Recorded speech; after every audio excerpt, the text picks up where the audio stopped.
अस्सलाम वालेकुम friends, welcome back to my channel and I hope you all are doing well. और आज मैं आप लोगों के साथ जो टॉपिक डिस्कस करने के लिए आई हूँ that is a cover letter. क्योंकि मुझे लगता है कि लोगों को कवर लेटर की इम्पोर्टेंस का नहीं पता, या हम इंग्लिश में बहुत ज़्यादा अच्छे नहीं हैं तो हमें वो बहुत अच्छी तरह से अपनी बात प्रेजेंट नहीं करनी आती। समटाइम्स लोग कहते हैं कि बस ठीक है, जैसा लिखा हुआ है प्रेजेंट कर दो, खैर है।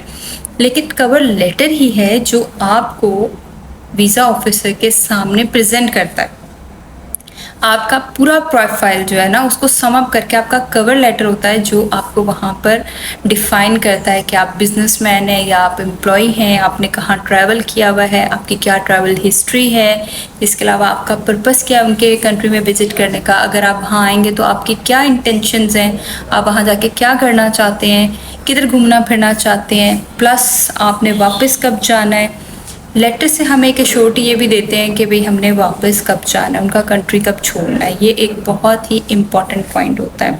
इसके अलावा हमारी अपनी वर्थ क्या है, हमारे पास एसेट्स क्या है, हमारे पास बैंक बैलेंसेस क्या है, फंड्स हैं कि हम ये कंट्री जो है विज़िट कर सकते हैं। तो इसलिए कवर लेटर जो है ना, वो आपका केस बना भी सकता है और केस ख़राब भी कर सकता है। समटाइम्स हो सकता है कि आपकी प्रोफाइल बहुत अच्छी हो, बहुत ज़्यादा अच्छी हो, लेकिन क्योंकि आपने कवर लेटर नहीं अच्छे से लिखा तो आपका केस जो है रिजेक्ट हो गया। तो चलते हैं मेरे कंप्यूटर की स्क्रीन की तरफ और आज देखते हैं कि हम कवर लेटर कैसे बनाएंगे।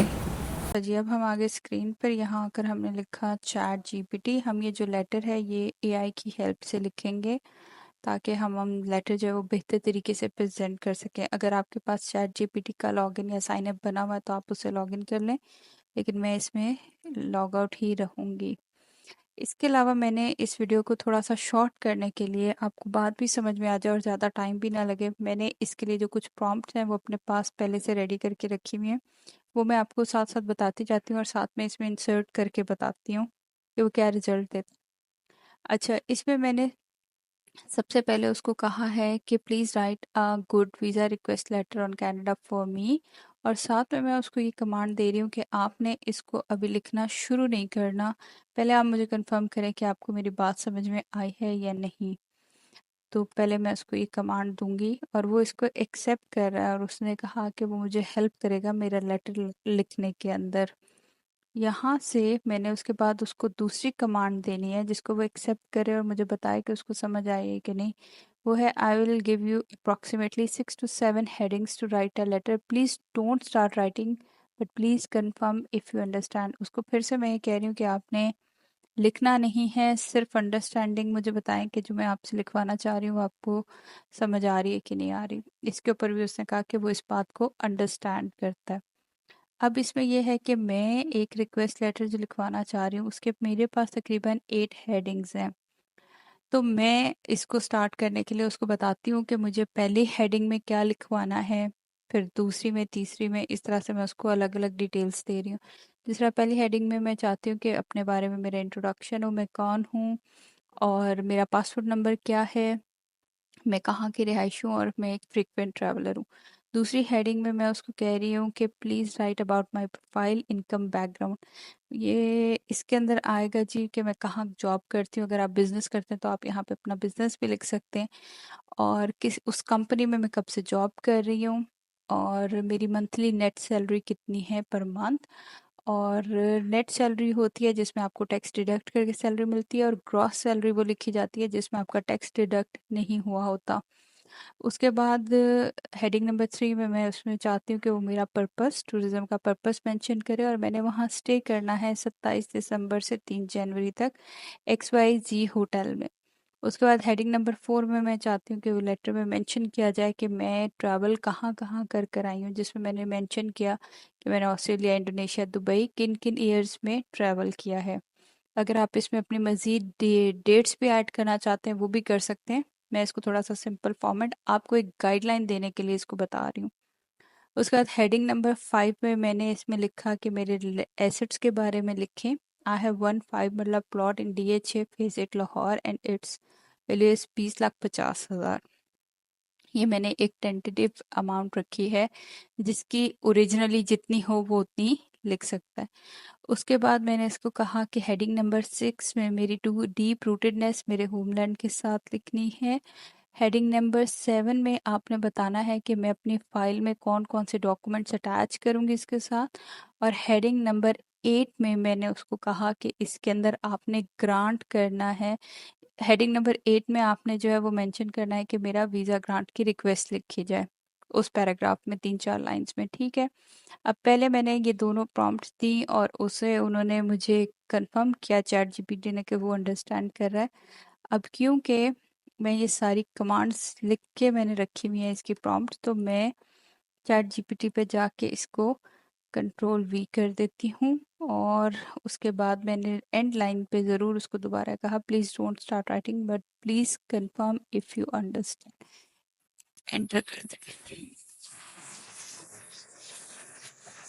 अच्छा जी, ये मैंने उसको कमांड दी, मेरी जो 8 हेडिंग्स थी, उसके बाद उसने कहा I understand you have provided clear headings and details for the visa request letter.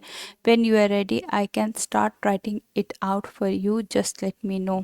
अब मैं इसको कहूँगी ओके प्लीज़ स्टार्ट राइटिंग, और अब आप देखिएगा कि कैसे 5 मिनट के अंदर मेरे लिए वो एक बहुत ही रीजनेबल जो लेटर है उसको रेडी कर देगा।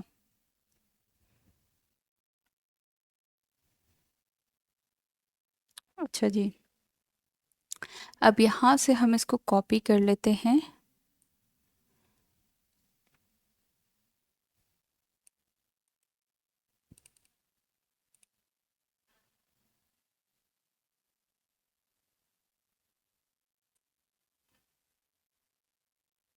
अब यहाँ से हम इसको कॉपी कर लेते हैं और हम वर्ड पर चलते हैं और इसकी नई फाइल खोल के इसको पेस्ट कर लेते हैं। अब आप देखें कि उसने हेडिंग्स के साथ जो है वो मेरे लिए एक लेटर ड्राफ्ट कर दिया है। ये उसने ड्राफ्टिंग करके दिया, अब इसको मज़ीद बेहतर हम खुद बना सकते हैं।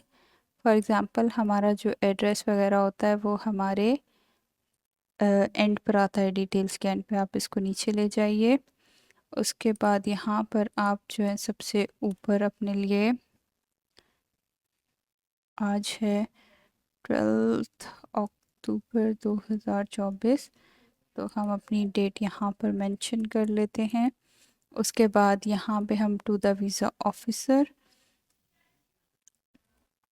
यहाँ पर हमने अपने बेसिक कॉन्सुलेट उसका एड्रेस लिखना है। हम इसको मज़ीद बेहतर कर लेते हैं, सब्जेक्ट को थोड़ा बड़ा कर लेते हैं, वीज़ा रिक्वेस्ट लेटर को, वीज़ा रिक्वेस्ट फॉर टूरिज़्म को सेंटर कर लेते हैं, इसको भी आप बोल्ड कर दें। इसके बाद आप देखें कि मैंने उसको कहा था मेरी पर्सनल इन्फॉर्मेशन दो। ये पॉइंट्स हमारे ऊपर डिपेंड करता है, हम इसको रखना चाहते हैं या इसको निकालना चाहते हैं। अच्छा, अब इसके बाद जो है पर्सनल इन्फॉर्मेशन आ गई मेरी, उसके बाद मेरा प्रोफाइल एंड इनकम बैकग्राउंड आ गया, मेरा पर्पस ऑफ विज़िट आ गया, मेरी ट्रैवल हिस्ट्री की डिटेल्स आ गई। इसके बाद मैंने जो एसेट्स में डिटेल्स बताई थी वो आ गई।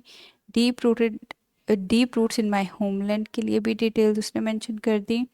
इसके अलावा लिस्ट ऑफ डॉक्यूमेंट्स अटैच जो करने हैं, पासपोर्ट आ गया आपका, सीएनआईसी आ गया, एम्प्लॉयमेंट वेरिफिकेशन लेटर आ गया, सैलरी स्लिप्स आ गई, लास्ट 3 मंथ्स की बैंक स्टेटमेंट आ गई, property document of my plot, travel itinerary और प्रीवियस वीज़ा। एंड पे जो है वो हमने इससे एक रिक्वेस्ट भी जनरेट करवा ली, I kindly request that you grant me a tourist visa for the specified duration I assure you, और ये इसकी फर्दर डिटेल्स है। और नीचे ये फॉर्मेट बनाने का मकसद ये था कि आपके पास एक बेसिक टेम्पलेट बन जाए आपके रिक्वेस्ट लेटर का। अब इसमें जाके आप इसको मज़ीद बेहतर कर सकते हैं। अपनी प्रोफाइल एंड इनकम बैकग्राउंड में आप अपनी बैंक डिटेल्स भी डाल सकते हैं, आप इसमें अपनी और चीज़ें भी ऐड कर सकते हैं। पर्पस ऑफ विज़िट जो है उसके अंदर हम थोड़ा सा और एलेबोरेट भी कर सकते हैं कि आपकी मेन हेडिंग्स उसने बना दी हैं। इसके अंदर जाके आप डिटेल से अपना एक बहुत अच्छा रिक्वेस्ट लेटर या कवर लेटर कंट्री के लिए रेडी कर सकते हैं। आई होप आपको ये वीडियो अच्छी लगी होगी, क्योंकि इसमें मैंने कोशिश की है कि जो लोग नहीं कर सकते, पैसे नहीं खर्च कर सकते, या वो लोग बहुत फ्लुएंट नहीं है इंग्लिश में, या जो लोग खुद से चाहते हैं कि हम अपने केसेस खुद से प्रेजेंट करें पैसे में, उन लोगों के लिए ये मेरी एक छोटी सी हेल्प थी। अगर आपको मेरी वीडियो अच्छी लगी हो इसको लाइक और शेयर ज़रूर कीजिएगा, मेरे चैनल को सब्सक्राइब ज़रूर कीजिएगा। Thank you.